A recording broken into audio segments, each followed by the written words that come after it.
Hello, I'm Jim Morrison with NASA's Office of Inspector General. Today, I'll be discussing our audit examining Kennedy's Space Center efforts to become a multi-user spaceport that accommodates both government and commercial launches. Specifically, we examined whether NASA has controls in place to enable effective competition for underutilized Kennedy property and whether it has mitigated barriers that can discourage commercial operations at the site. For more than 40 years, Kennedy has served as the launch site for NASA's most storied space programs, including Apollo and the Space Shuttle. In anticipation of the retirement of the shuttle program in 2011, the center began to transition from a solely government launch complex to a multi-user spaceport hosting both government and commercial launches. Kennedy's goal was to reduce the cost of maintaining shuttle-related assets for which NASA had no immediate need, while encouraging development of the commercial space industry.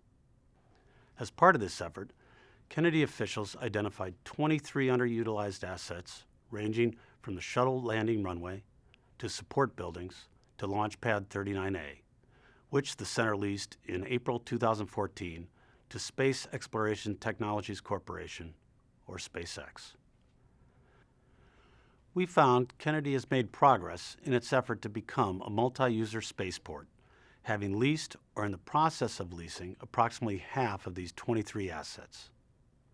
However, because NASA lacks clear guidance regarding soliciting and awarding these lease agreements, Kennedy did not consistently provide interested parties with complete information regarding how center officials would choose among prospective tenants.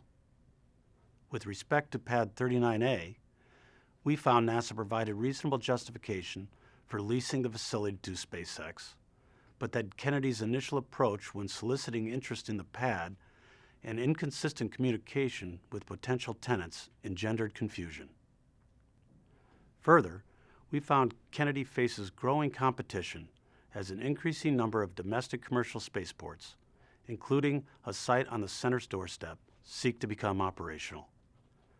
Specifically, in September 2012, State of Florida requested transfer of approximately 150 to 200 acres of Kennedy property in the area, generally known as Shiloh, to build a commercial spaceport.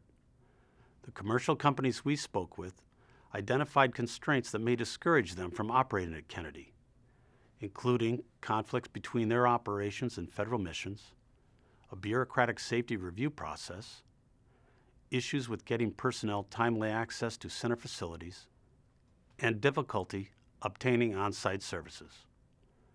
Accordingly, the better the center can position itself as a commercial-friendly launch site, the more competitive it will be in the future.